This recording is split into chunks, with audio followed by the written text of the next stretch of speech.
My mom was like, in my entire life, I've had two moments which have been the hardest to deal with. And I knew the first one. I was like, okay, which were they? And they were like, when you left. That was the first one. And the second, I was like, when you came back.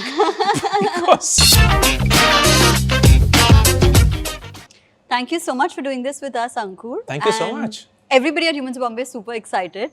For me, it feels like very surreal. I feel like you're on LinkedIn and you're going to start telling me 3 mistakes of your life, and I'm just going to be like questioning everything I've done. It's lovely to be with you. Thank you so much. Amazing. So were you always, this intuitive, curious? Because that's the personality that is displayed on social. Like I know when you were 11, your Masi gifted you a space book and you said, I'm going to work on Mars someday. Yes. That's an amazing thing to say. So tell me a little bit more about your childhood. What were you like? It was a very quintessential middle class childhood where I grew up in Delhi. I was born in Amritsar, never stayed there. Moved to Delhi when we were 3 years. When I was 3, Dad and Mom had these classic jobs. Dad was in a sales job. Mom was a teacher in a primary school. I never had enough money, hand-to-mouth existence, almost always in some sort of perpetual financial debt or so. But my sister and I, we had a lovely childhood. It was always full with laughter and a lot of whatever we had, be happy in that. Yeah. To jitne mein hai, khush hain. And as you rightly pointed out, very early on, I was this diligent kid who was not ever smart enough to be in the top ranks, but never dumb enough to not be in the lower ones as well. Yeah. So somewhere in the middle, lurking around, the classic parent-teacher meeting response from my teachers would be, "Bahut potential hai, agar zyada mehnat karega," right? So this usual trait. And I was fascinated by physics and space in particular. I was, and to my Masi's credit, when she gifted me that book, I was just mind blown, like dimag khul gaya. And I knew I wanted to be an astronaut, and later it turned on to become an astrophysicist, which was a specialization that I wanted. And life grew on from there. Yeah. And do you think that certain experiences in your childhood shaped your mindset the way it is, right? Like subconsciously, obviously at that point you probably wouldn't know about it. Like it came up in our research that you were in the 6th grade when your father lost his job. Yeah. What was that like? It's funny you asked this. So my dad recently celebrated his 70th birthday and we threw him a surprise party. Wow. And at that point of time, everyone had these things to share. And I was sharing my seminal moment of what I remember from my childhood about my dad. And I broke down sharing it, which was clearly the same incident. My dad had lost his job and we were struggling to make money. The little bit of income from my mom was supporting the entire family. Yeah.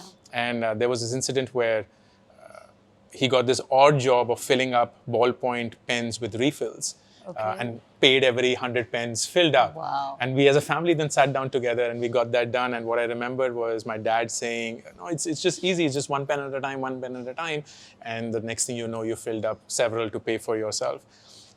And what I remember about my dad is hard work and hope. These two will almost always work as a combination. And the other thing that I often speak about is about money. Because we grew up without money, I have often wondered how it shaped me up. Yeah. And now when I reflect upon my life, or for that matter, a lot of other lives who do not grow up with money, either of these two things happen. When you grow up without money, either you spend your entire life chasing money, or you spend your entire life going beyond money. Yeah. And I don't know how these two selections get made. I have nothing to qualify or quantify that, but I definitely fall into the latter where I went beyond money. I was just so angry at money that I was like, you know what, F you, I'm not going to ever let you control me. Yeah. So I'm never going to hunt you down or chase you. Yeah. I'm going to define my life in such a way that you will be my slave and not the other way around. And I don't know what that did to me, but it did several things to me where even today, money is perhaps the least important thing that I'm going for. Because I know it will be a natural outcome of everything that you do. Yeah, it's just a very nice, happy byproduct. Yeah. And when this happened, when this incident happened, and as a family, it's such a picture in my mind, filling ballpoint pens, refills.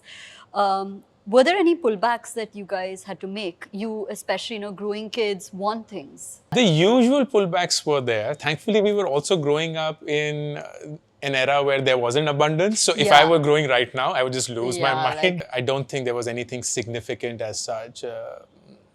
There were, as I said, there was no abundance of choices. So the FOMO was not real. Yeah. What was it like with your sister? Because siblings usually, Yeah. tend to stick together in situations that are tough. Yes. So what was that like? So we have an age gap of 6 years. Okay. She's younger. She's younger. Yeah. And because of this, it wasn't the classic sibling relationship where the 2 to 3 years would make us playmates, but also make us close. This was more like I was protective and I was taking care of her and I was watching out for her. And I, when she was in her prime years of school, which is 10th, 12th, and so, that's when I'd left for the US. So I wasn't so much there during that time, and we used to. This was a time when even calling wasn't. This is 2002 I'm talking about. So emails was the thing, and letters were a thing, and I used to love writing letters and send them. And she still has them, which is so sweet. I wouldn't say that we were thick and thin, whether we were really close. We just knew of each other and understood each other's significance in our lives. Like quietly. Yeah. Right. So at what point did it get better? After the job was lost, and you guys started moving forward as a family. Yeah. At what point was it like, okay, now we're doing okay, and then progressing? Funny enough, the only time that I remember, Karishma, it getting better was when I went to the US and started earning in dollars. It was never because things got better for dad or for mom. They struggled, and they did for a really long time even afterwards.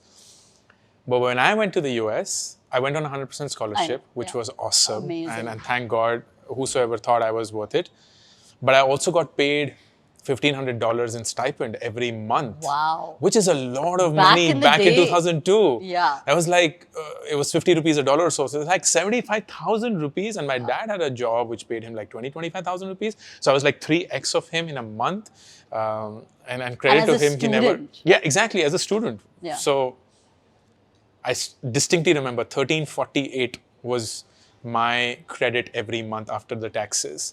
And about 400 or so used to be my living expenses, my rent. I never traveled. I saved up like this super miserly student who did not spend on anything. My big extravagance was going for a very large Papa John's pineapple and jalapenos pizza, which costed $5 back then. Share it with a friend, $2 each. So I used to save up almost $500-600 a month. Yeah. And that was an insane amount of money. Would you just send it all back home? No, I wouldn't send it back home because I wasn't sure of how it would be used and why. So I used to just park that money. And when I came back from the US after 2 years, I had saved up a lot. It's funny you say that. Why did you say that? I didn't know how it would be used. Because there were so many debts that we had to pay that I didn't want dad, not that he would make that happen, but I wasn't sure of whether it would happen or not. He just started a business. Right. And that business wasn't doing so well. And I didn't think that that business would do well. So I didn't want him to plow more money into the business because that in my world was good money behind a bad idea. Yeah. And I just wanted to get to a point where he hopefully saw that there was no merit in continuing the business anymore and just accrue whatever debt it was and then start paying off that debt. Right. So that we would not take on more debt. To just clear up the previous debt. Yeah. And that's what began to happen. So when I came back from the US after 2 years, I had saved up this pile of money. And that was also the time when my parents bought a house. So they'd taken a home loan for that. And it was the highest amount they could afford through that home loan, whatever. So a lot of that money began to be used for the right things, in my opinion. Right. And it took us almost a decade more to clear off our debt. Wow. It happened as recently as 2014 or so when we cleared off all our debt and we became debt free. But yeah, that was the first time when things became a little better, where we didn't have to think actively about money. But it's so interesting that you were perceptive. As a student, when you went and you started earning, you realized in your head almost that this new endeavor that he's taking on isn't really viable. How? Like, like were we 17, 18, being like, Dad. Yeah, nahi ho payega. Tumse na ho payega. I think I wouldn't call myself smart or anything perceptive, nearly not. No, but I mean, let's call a spade. You were smart. If you got 100% scholarship, and then you were getting paid to basically go to college, you were smart. Somebody or the else college was really like... yeah, that's more like it. The college desperately Which college needed, is this, like guys? Michigan State. Yeah, exactly. Like, Michigan please State, apply, please apply. They love people who are not so smart. Give them 100% scholarships. And no, they pay you to go there. Yeah, exactly. Yeah. We'll get into trouble, huh? Study in India. No, please, Indian Michigan education State is is great. good. I love it. Yeah. Dad had been in the pharma industry for all his life. Yeah. That's all that he knew. And I have a really good smell test, which is, and it'll be, say, the same smell test for you, Karishma, that if you spent your entire life in a certain industry, yeah, then you take a break. And then if somebody were to ask you, hey, what would you want to start all over again with? And if you choose the same industry, you most likely are just using a comfort zone. Right. And it's not going to be one that breaks the barrier. So if, let's say, you go through HOB and perhaps you consider taking a break, she's not told me anything, so please don't panic. And let's say you want to come back to starting up again. Yeah. If you were to come back into media and storytelling in the exact same fashion that you have been for the last decade, that is just you going into your comfort zone. Yeah. That's you frankly saying, all these years, I've learned nothing new. Yeah. And I saw my dad doing that. He was basically going to the same commodity business that he had not liked, been frankly not so good at, struggled. And he was just doing it because he didn't know any better. Yeah. And this intuitively just told me that, you know what, even if he tried, he's not going to make it. Yeah. Plus, he's not really good with money. So I just, in some way, saw it happening. But I didn't want to, because it's his life. So I shouldn't be the one stopping him from doing it. Yeah. Let him. And I wouldn't also be the one saying, aha, bola tha na, nahi ho payega. Yeah. It's more like, okay, you tried and you're happy that you tried. Like, let it go. Yeah, exactly. Just let it go. Like, don't just dump in money after something which is not a good thing. Yeah. And how have you taken this mammoth decision of giving up this scholarship and this dream university that is paying you to basically exist? To come back. The way you put it sounds like I made a terrible decision. No, you know what? It's funny because now when I reflect upon it, I do not know where I got this courage from. Yeah. I genuinely do not. Yeah. But at that point, I tell you, and I'm not kidding when I say this, it sounded like the absolutely obvious thing to do. And here's why. I was really good at what I was doing. I was really good at physics. I was killing it. I was top of my class. My professors loved me. My students hated me. Everything that I thought would be happening, the way that I had imagined was happening. But I wouldn't get up any day feeling like I owned the day, that I owned my life, that I was doing something that I was meant to, which was such a disappointment because I'd lived almost 8 years planning for this, working towards this, and ultimately getting it and actually being good at it. But I wasn't finding any joy in it. I was a robot that was just clinically executing things, doing a good job of it, but there was no emotion felt within. And I told myself, I don't know where I got this wisdom from, that if I'm not happy doing something, I will never be best at it. If I'm not happy doing something, I will never be the best at it. How old were you? I was 22. So were you like, I have to ask, were you like spiritually inclined? No, was it like some kind of like... No, nothing like that. Because these answers come to me, I'm like in like a deep meditative state. I had a lot of time on my hands. Because I was good at this, I was actually faster than most of my peers, right? So I wouldn't be slogging my time doing these assignments or chasing grades and everything, because it was so easy for me to get there. And I didn't have friends in the first year of my US.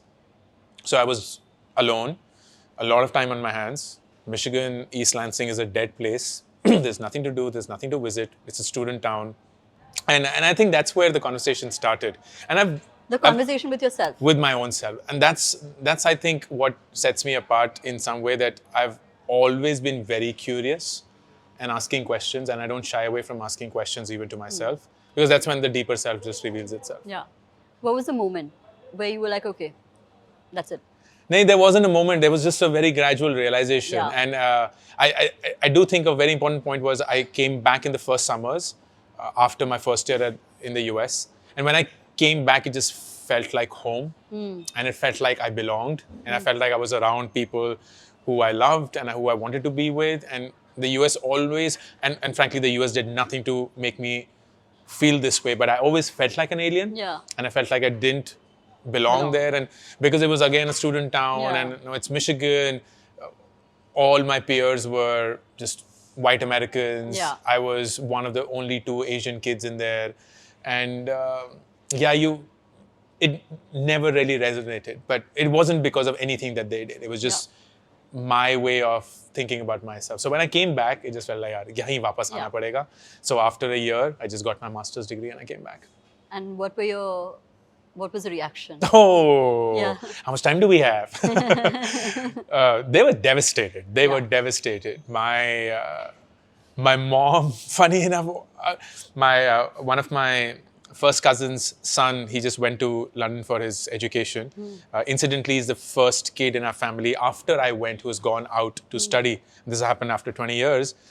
So we were just remembering my time when I left. And my mom was like, in my entire life, I've had 2 moments which have been the hardest to deal with. And I knew the first one. I was like, okay, which were they? And they were like, when you left, that was the first one. And the second, I was like, when you came back. Because she was shattered. Yeah. And I think my entire family, rightfully so, they had pegged so many of their hopes on me. And I was the one who was to change the orbit and to get us outside of all our troubles and so on. That for them to come back, for me to come back, was just something that they weren't prepared for at all. So nobody in my world, Karishma, believed that I was doing the right thing. And I wouldn't say that I believed that I was doing the right thing. I just knew that this was what I had to do. Like it was on an elemental level. Like your gut was telling you, this is it. Exactly. If I'm not happy doing this, I will not be the best at it. And if I'm not the best at it, I don't want to do it. Wow. That's amazing. Yeah. So here you are back in Delhi at 22, given up this dream scenario. Then what? What was the next? What was the next thing? What was the next First step? thing was get financial stability because I had to, there was nothing waiting for me. Like, aisa koi papa ka business, jaidaad, kuch nahi tha. But you had savings. I had my own savings, all of which had gone towards clearing the debt that had piled up. So it wasn't something that I could dispose on. So I had to get this recurring income of sorts. And I asked one of my friends if she could refer me in her company for a job. And thankfully, I sat through it. They liked me. And I distinctly remember in the final interview, they're like, how much are you expecting? And I didn't know how to answer that question because the first time I had been asked this question. In my head, I was like, agar koi mujhe 10,000 rupees mahina de dega, I'll be set. Because that was what my value was at that point of time in my head. But I didn't say that number because I was like, kya pata wo mujhe 11 dena chahte hain. So I was thinking like, oh, I don't want to open my cards and show what I have. And I kept saying, whatever is your company budget, whatever is the role, blah, blah, blah, which I realized was a smart answer because they did have a budget. So they came back and said, our budget is 1.8 lakhs, which was 15,000 a month. I was like, whoa, 50% higher than what I had expected. So I lucked out. And my first job in my life was something that paid me 15,000 in hand. And at that point of time, I was absolutely confused. I didn't know what I had to do. Thankfully, I got a job in this company where I was surrounded by very smart people, all of whom had come from the IIMs, Ahmedabads, and the Bangalores and the Calcuttas of the world. And here I was, a master's of physics dropout, nothing to show. And all of my friends were like, hey, you're confused. So why don't you do what most confused people do? Go get an MBA. Yeah. So I was like, sure, but I didn't want to go for like those 2 years of commitment and again go through that grind and again come back or drop out. And as luck would have it, Karishma, I came across this rather young school, 5 years old, an insanely expensive program. So I'll have to take a mega loan to go there. But it was a 1-year program, which was great. So I wouldn't have to spend 2 years figuring whether it was the right thing for me or not. And the best thing about the program that I felt was if I got through, I would be learning amongst people who had actual work experience in life. Because I had zero. I had zero perspective about the real world. I knew nothing about it. So for me to spend time with people who had actually done real things in life would be a great learning platform. And I applied to the ISB and God bless the person. And today you are the poster boy for ISB? No, they're very kind. They're generally very kind. ISB is like, Ankur, Warikoo has come from here. You will come here. The fees have gone through the roof because of you. I can't lay claim to that. No. All the mini Ankurs in Delhi are like, iski wajah se hamare fees double ho gayi hai. Oh, sorry on record. If that is indeed the case, मुझे नहीं पता इसके बारे में. ये करिश्मा अगर बोल रही है तो सच ही बोल रही होगी. Please, it's the truth. You're the poster boy for ISB. I really love ISB because of what it did for me. Yeah.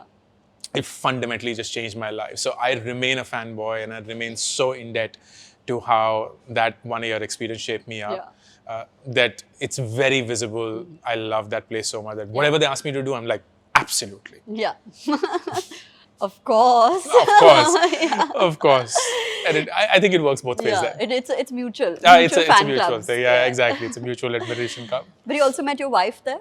I actually met my wife in college earlier, which was in Delhi University. Okay. So the only thing that I got out of my graduation was my wife, because academically nothing happened. And I lucked out there. Yeah.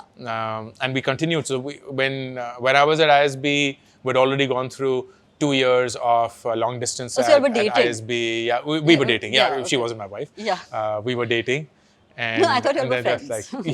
No, we were dating. We were dating. We were dating. We were friends for a year. Then we started dating in the year 2000. It's nice. There were labels, like it's like friends. Then we met. Then there was a dated, natural progression. Yes. Exactly. Now it's just I don't even want to go there.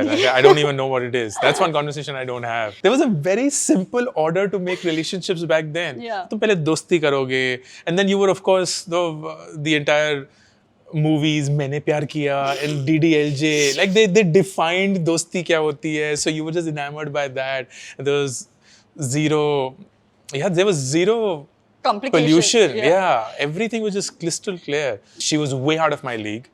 So I don't know why she chose me. And when I look back, it's funny. We look back at our photographs from college. Both of us are looking at the same photograph. It's me and her and maybe some friends. And I look at her and I'm like, thank you. And she has that exact same thing. She's like, you are welcome. Because I have no idea why she chose me. I have nothing to explain. Today we're having a ball of a time and we absolutely love being in each other's life. And I'm certain it was the case back then as well. But she was clearly sitting on a lot more options. Tell me her league. Oh, she was... So I was this geeky, super serious, physics, intellectually inclined, moral high ground kid who had these stupid notions about what is right, what is wrong in life. She was this super free-flowing, absolute, like she was the Shah Rukh Khan in everybody's life. Like, ekdam, kal ho na ho, happy in life. Why are you thinking so much about these things? Just go with the flow, be happy. She had these laugh lines from the day she was born. Wow. I had these grim lines on my face, and it was just such a direct contrast. Yeah.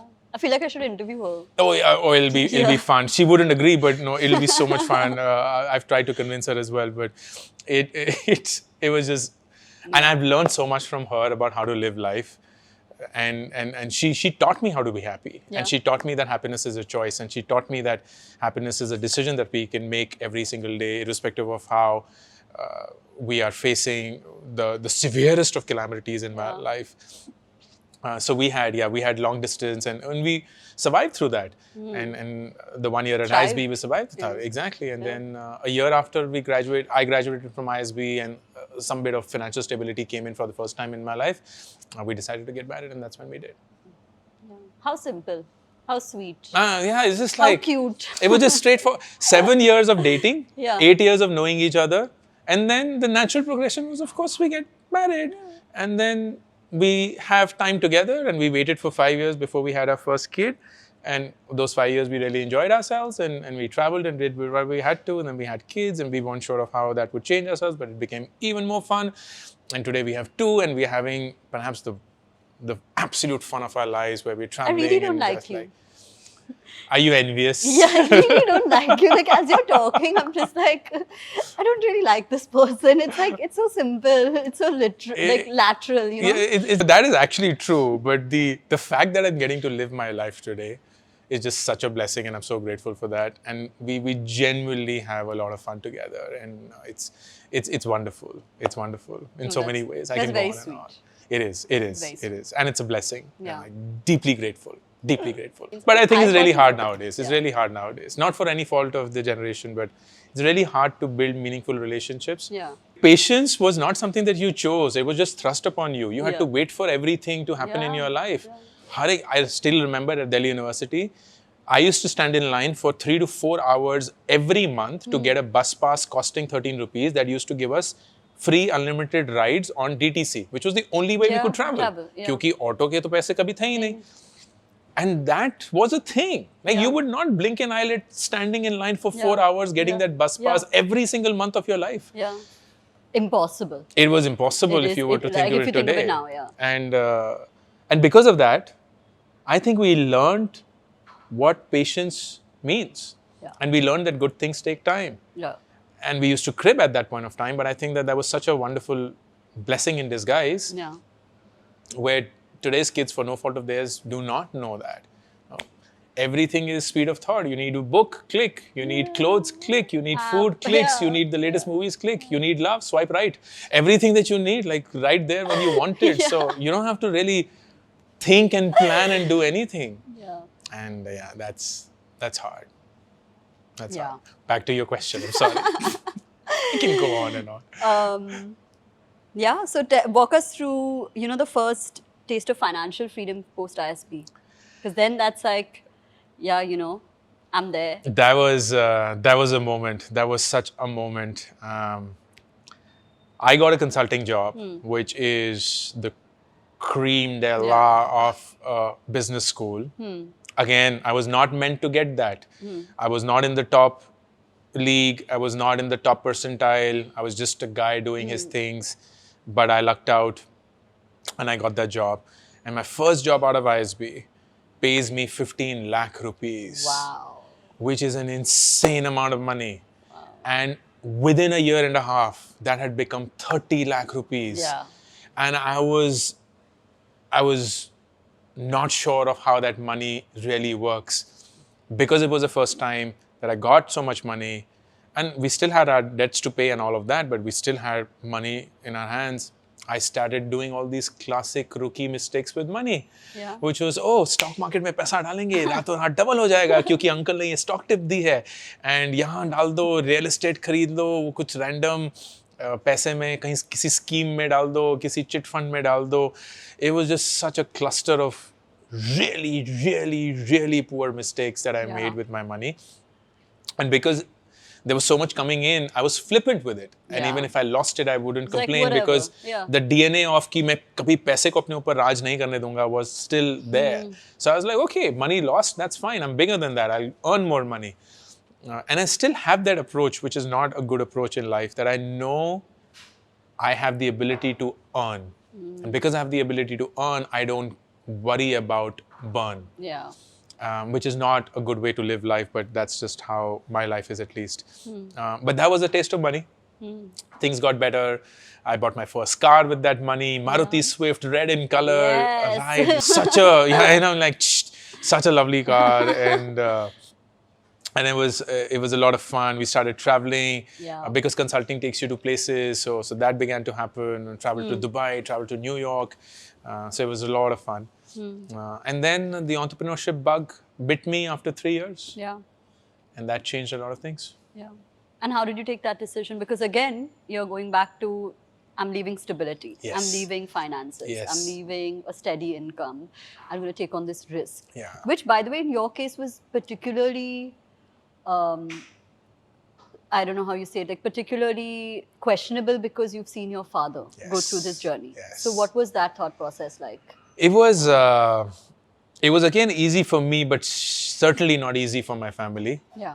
My dad and my mom both, whenever I've made these important decisions in life which could have financial implications, have always just said, soch ke kar lena, because they have, they've borne the brunt of making these bad decisions. For me, the way that I thought about this, Karishma, was I left consulting on a high. People really liked me. I liked my work. I was really good at it. But I just didn't feel like the world needed more consultants. Yeah. Like no one got up in the morning saying, I wish I had more consultants in my life. So, not to suggest that consultants are bad quality help, because I don't want to disregard what they did for me and in general. But I just felt like this wasn't the place. And it just so happened that I met with a friend of mine from business school. He started a new venture and he felt that him and I could make a good team. Yeah. I didn't want to join right away, so I wanted to give it some time and just see where it goes. So he was very gracious to say, you know what, with your day job, whatever time is left, just help me and Yeah. see we'll go. Yeah. And that gave me a lot of confidence that this could actually become big and interesting. You had the shelter. Yes, Yeah. yes, in some way. Yeah. So I did that for about a year and a half, along with my day job as a Wow. consultant. I was a part-time entrepreneur, which today I realize is an oxymoron. There's Yeah, nothing like there's a part-time. nothing like, yeah. Either you're a full-time entrepreneur or you're you're not. And after 3 years of consulting, I quit to join the startup because I knew that if for whatever reason that didn't work out, I could always go back to Yeah. consulting. Like I'll get a job. And that felt like a cushion good enough. So I didn't have to optimize. Like the downside was capped, Yeah. but the upside could be huge. Yeah. And that's how I live my life, where if the downside is capped, just play those odds Yeah. because the upside could just change your life. Yeah.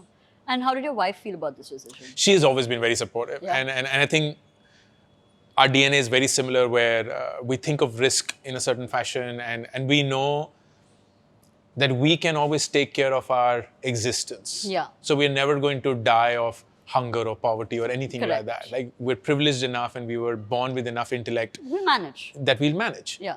So now it's just about raising the bar as Bar, much as you yeah. can for yourself. Yeah. So she was very supportive, Yeah. and it worked out. It worked out really well. Yeah. And tell me about, the next period, which had you as an entrepreneur Yeah. and then the CEO of Nearbuy. What was that like? It was when I truly discovered myself as a leader, as a builder, Yeah. as a problem solver. I started the Groupon India business in 2011 for Yeah. Groupon, which was again a serendipitous event, and I'm glad I got that opportunity. Did that for 4 years. Again, realized because of my itch to do more and more that Groupon India had its own set of problems to take care of, and they couldn't be solved with someone sitting in the US Yeah. with no view of what India is all about. Yeah. But I was living the India opportunity day in and day out, so I wanted to take charge of that.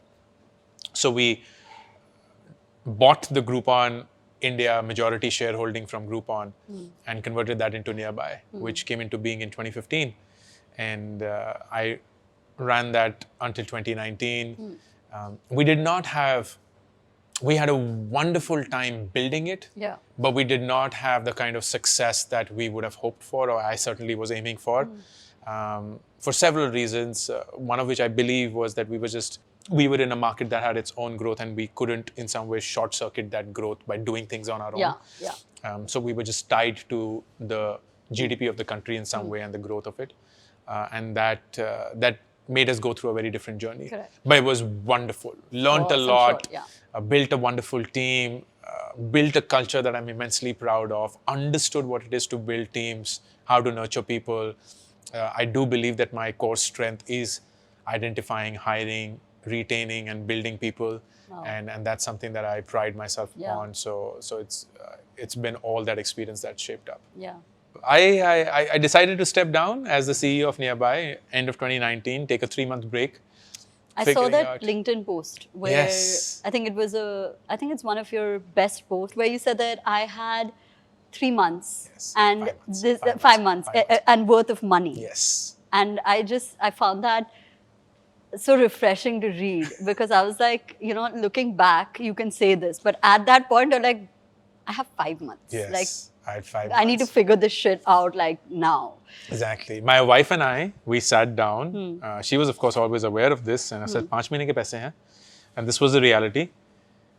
So what are we going to do? And I was like, well, we look for something to start generating income in 3 months. And 3 months is our outer limit. If in 3 months we don't find something, we will sell our house. Wow. We will get about 50 odd lakhs in cash, which is the cash down that we had given for this house. And we'll just move to the mountains. And we'll homeschool our kids. We'll become teachers in some primary school there. And that's how we'll live our life. And both of us aligned themselves there. And that was it. That was the agreement. And we were totally okay with that. We were actually very comfortable with that. In That's fact, in insane. some level, even excited. Yeah. But it didn't happen, and we're still very excited. So basically, you were excited about plan A and plan B. Yeah, So whichever way it went. Exactly. It was, exactly. yeah, It yeah. would be a new journey. It would be a new life, and we'll just see where it takes us. And as long as we had each other, life's good. Yeah.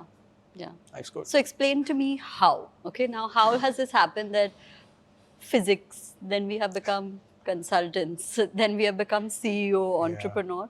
And then we have made a career on LinkedIn. Yeah. Effectively began Yes, on LinkedIn. yes. How?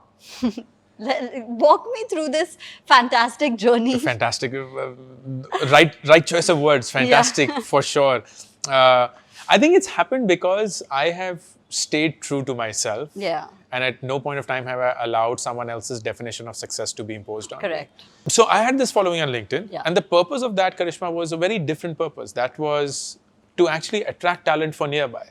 Ah. So we started way back in 2013, 2014. Back then, we were not a brand. We weren't paying the top dollars. We were not a place to work or admired place to work. But we still needed the best talent to work for us. Yeah. And I felt that a great way of doing that is to just eliminate all the intermediaries and go directly to the audience that you would want to work with. Yes. So we started creating content on LinkedIn, and there was a platform back then called Quora, which Yeah, still of exists. course. But I like Quora. I know. Yeah. And for some reason, a lot of Indians were hanging out on Quora. But it's great. I actually still use it all the time. Yeah, I've moved on from there, but Okay. it used to be my hotspot. Yeah. I so resonate with what you're saying. So create content there, and we started getting a lot of attention. Like Right. people saying, "Oh, Nearbuy is a thing, and iska CEO ye bolta hai," and they're very transparent. And this is what the culture like, and this is what the place is like. This is the kind of work that they're doing. Blah blah blah blah blah. The idea was to just attract talent for Nearbuy, and that's where the LinkedIn journey started. And when I stepped down as the CEO, as you rightly pointed out, Karishma, the platform on LinkedIn was the biggest one at that point of time. And we started writing there. And then the other platforms started building up, Instagram, YouTube, Twitter, Facebook as well. And that journey started with a very sharp focus then with a team built around it. Yeah. I saw this post again where you said that you had this open seminar or workshop. Yes. And you had like free pricing, which I Yes. thought was so cool. Like you can pay how much ever you want. Yes.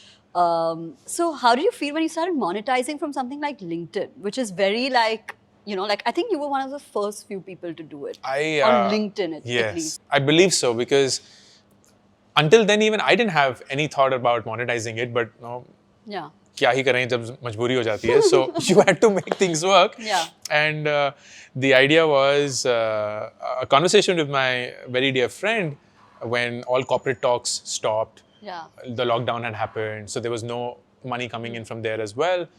She was the one who suggested that, hey, all the corporate talks that you were as it is supposed to give or planning to give, why don't you do it online? Yeah. And instead of the corporates paying, let the audience pay for it. And I frankly didn't think that that would happen, because who would pay for it? Corporates pay, that's a very different thing. Ki HR ne bula diya, ye aa gaye, वगैरह वगैरह. But nobody would pay on their own one pocket. on one, I guess. Exactly. Yeah, huh. And that's why, to discover if people would be willing to or not, I charged pay whatever you want. Yeah. So the minimum you had to pay was one ₹1. but you could pay whatever. And almost 50% Janta paid ₹1. But then I was surprised that there were a lot of people who paid a lot more, Yeah. which gave me an average of about 200 rupees per person. And that was wild.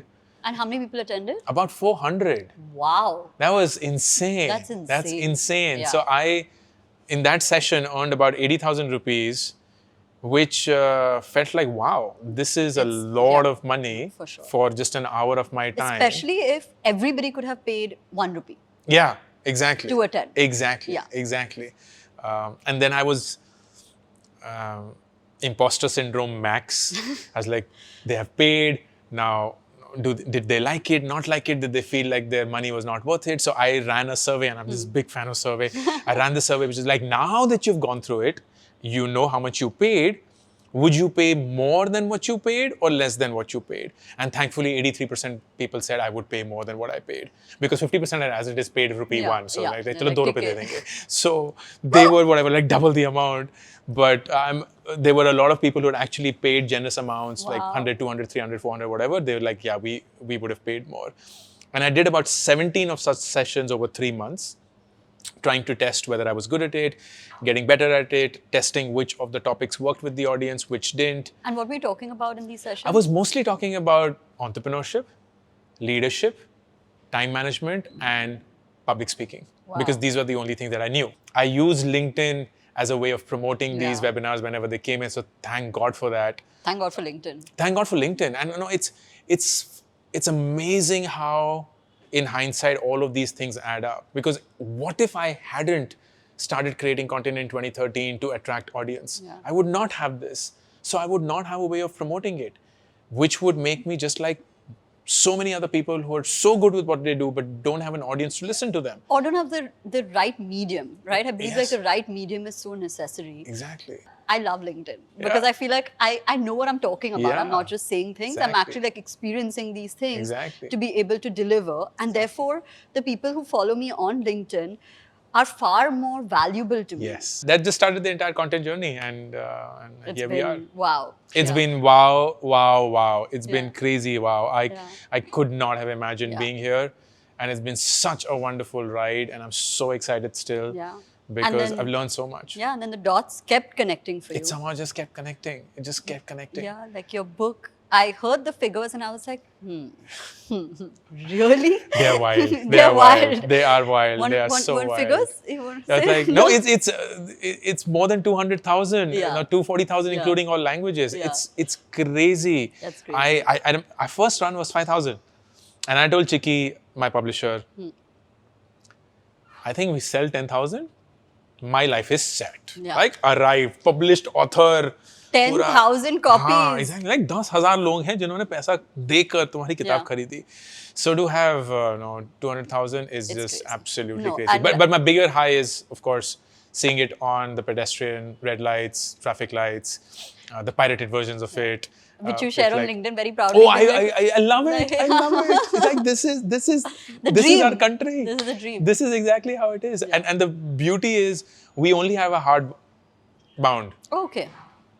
So I know that every paperback is pirated, Yeah. which makes it so easy to identify Yeah, it. yeah. And about like my non-validated figures are that we've sold about 5 lakh pirated copies. How do you know that? Because of the Instagram shares that I get, about 70% of them are paperbacks. Wow. Yeah, only about 30% are hardbound. That's crazy. That is crazy. That is That's why. crazy. And I love the fact that in some small way, the It country is doesn't getting to matter. read. No, it doesn't matter. It's still your brand, which is with 5 lakh people more. I couldn't. Yeah. This money is not going to change anybody's Yeah, life, it's least not. of all Yeah, mine. yeah. But if someone were to pick up a book and read it and feel good about reading a book, that's it. Yeah. I'm home. Yeah. No, but I have to give you credit. I feel like your content is so consumable. Like I sometimes read what you write on LinkedIn and I'm like, how is it that I relate to such different schools of thought from the same person and be like, yeah, that makes sense. Yeah. And Thank you. and it's very boiled down. And I feel like the most difficult thing to do in content is to teach a very complex topic and make it understandable. And I feel like you deserve so much credit Thank for you. that. Thank you. Thank like you. it is unbelievable and Thank you you. deserve everything. You deserve Thank the you. 204. It should be like found. No, hope I it's wouldn't go as million. far. I think 42 years of living just gets you Yeah. to that point. Yeah. Where you've just seen so much, it's like, no, Yeah. this is the crux of it. Like, Yeah. ये जैसे मनीष बोलेंगे, ये बात का सार है. यही है. Like, घुमा फिरा के बातें करने की जरूरत नहीं है. सार यही है. Guys, please let's upload a very Baba type image of Manish here. से बैठे हुए ऋषिकेश में. Yeah. Yeah. He was a consultant for us Yeah. for 6 months, Yeah. building our YouTube, and a lot of our YouTube success is credited to him. And at that point in time, he was a taskmaster. Like, ये नहीं कर रहा है, ये क्या Yeah. चल रहा है, ये क्या बकवास है, ये क्या है, ये No, he वगैरह. blasts. Like, Karishma, exactly. What is this? So He I'm was just like, not happening. yeah. So, But even in your personal life, there were health issues. There were things that were happening, right, in the background. So talk to me a little bit about that and how these two worlds were overlapping. Because at one end, if your health is taking some kind of a hit, Yeah. You tend to rethink the hustle culture. Or like, you do really need to Yeah, work 14, 15 hours yeah, a day, yeah. right? You're not working for money, that's established, Yeah. but you're working for creating value. yeah. So how was that working simultaneously and Yeah, parallel? exactly 10 years back. In 2012, I was diagnosed with this disease called avascular necrosis, short AVN. It's basically the decay of, so I had AVN in the hip, which basically meant my hip bone was decaying. It was dying because blood had stopped going to that hip bone. Something weird. And it happens because you smoke excessively, you drink excessively, or you are on steroids. None of which applied to me. Yeah. So I lay in the 10% where it cannot be assigned. And it's like, pata nahi kyun ho gaya. And because of that, I had to go through a surgery. I was on bed rest for about 3 months. I was on crutches for about 5 months. And until that point, I had admittedly disrespected my body. I was 32 years of age. I lived like there was no tomorrow. I ate shit. I ate junk. Growing up in Delhi, surrounded by the fantastic street food that Delhi has, chole, bhature, aloo, tikki, chaat, papdi, ye sab. I was just full of that. Not paying respect to any exercise, not paying respect to any, just being aware of what you've been gifted with. But when that happened, it just switched something in me. It was like, how do we take our life so for granted? Yeah. And something as wild as this, which I don't even have a reason to attribute to, happens. And here I am, 8 months of my life gone in a way where I'm on bed rest and crutches and all that. And that is when I decided to change my life, at least health-wise. Losing weight, getting into the right diet, getting into the right exercise regime. And that day and this day, it is a part of my life now. I exercise every single day. I play a sport every single day. And I wouldn't trade that for anything else. I fundamentally got another life at the age of 32 because of rediscovering how health is important. And you don't take it for granted. I certainly don't take it for granted. I do, and I love eating all the things, but now I can afford to because I've done everything that I had to get to that point. And I meditate every day. I exercise every day. I play tennis every day. And I just do whatever it takes for me to be fit and to be respectful of my body. It's unfortunate that we have to be hit by something hard to realize how precious what we have already is. And it shouldn't have to be that way. So if you can, and it was a 2023 kind of a thing, that if you can, then make this year about things that you should prioritize in your life as against waiting for some shit to happen for you to realize that you had something precious. Amazing. Okay, we're going to go into the next segment, which is things about me you can't find on Google. Oh. Yes. All right. That will be hard, but sure. No. We've done research. Okay, great. What do you do when you're stressed? I listen to music or I sing. Oh, you're a singer also? I'm not a singer. Everybody sings in this world. That doesn't make them a singer. I always wanted to be a singer. But I'm sure in 10 years, Ankur will be singing somewhere. This is my career trajectory change, guys. Arijit Singh, आप ये video देख रहे हैं और मैं आपके लिए आ रहा हूँ. Okay. Has any movie or TV character show influenced you? If yes, who? Oh yeah, 100%. Growing up, I watched this series called X-Files. Okay. And X-Files' male protagonist was this guy called Fox Mulder, who I absolutely adored, and I believe a lot of him is in me. Okay. What's the first thing you do when you wake up in the morning? I drink water for 15 minutes. ये तो था LinkedIn पे. ये तो इतनी बार मैं बोल चुका हूँ. ये तो था LinkedIn पे. Your go-to person? My go-to person? Yeah. Me, myself. I'm my best friend. I'm 100% my best friend. Who's the first person you call when you have good news? Oh, my wife. Your biggest fear? Losing my near ones. Are you a strict or a lenient father? I like to believe I'm a lenient father. But not in the way of pampering them or spoiling them, but in a way of understanding and being a friend. Whatever that means. 3 pieces of dating advice for the youth. Oh. There is an entire chapter on this, how to find your partner or how to find a boyfriend, girlfriend. 1, please stop looking for one. If you stop looking for one is when you will find your true partner. If you're looking for one, you just come across as desperate. You're rarely going to make the right choices. Number 2, whosoever you are in a relationship with, please don't make them responsible for your success. You're responsible for your success, and then you're hoping that you would enjoy that happiness and that success with them, but they are not responsible for your success or your happiness.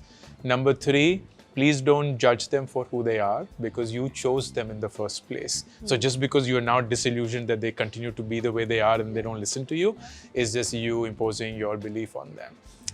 That would not work. Get signals. And men particularly are really, really, really bad at reading signals.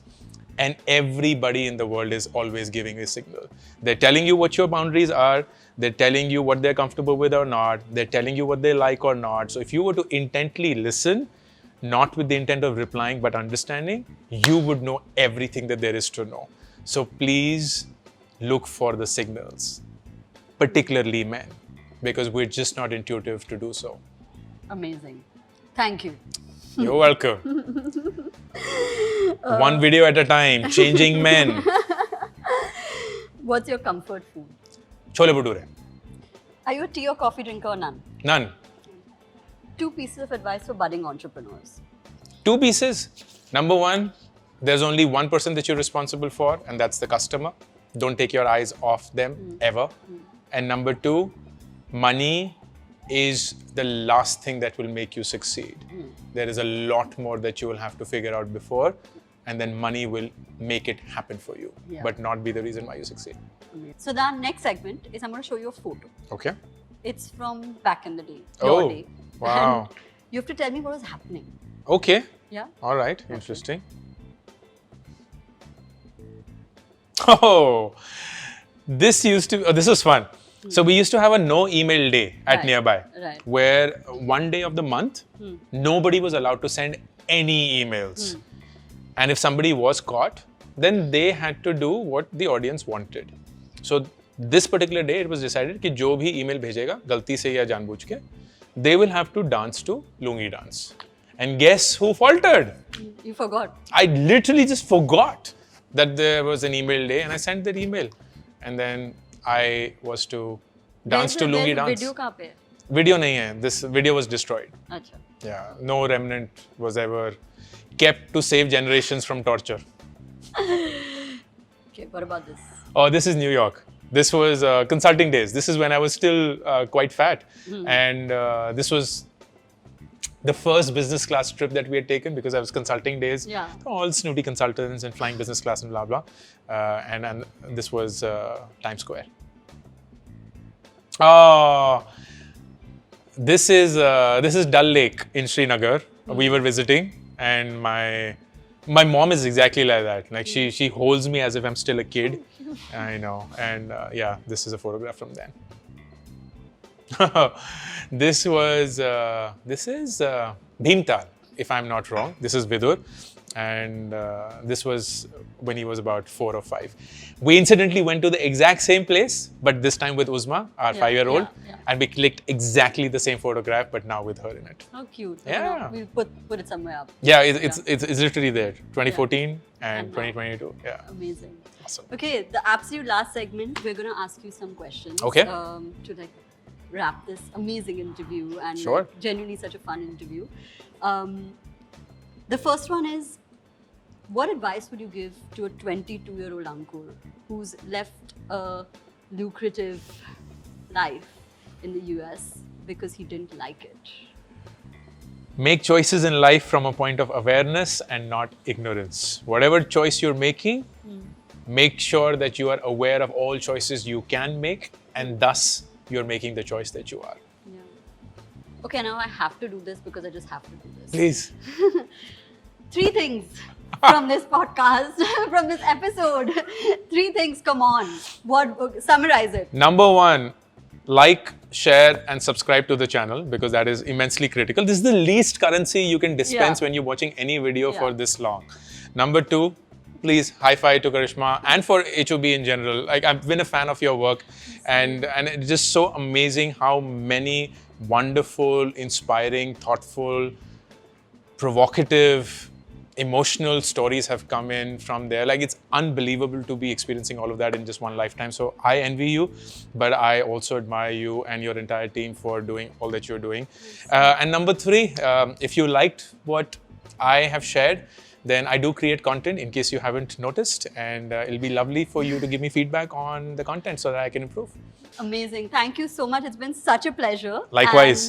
And I really learned a lot. Thank you so much. And I wish you all the love and happiness. And I hope you sell many more books because I feel like everybody needs to read it. Thank you so much. That was really nice. Thank you so much for having me, Karishma. Thank you. All the best.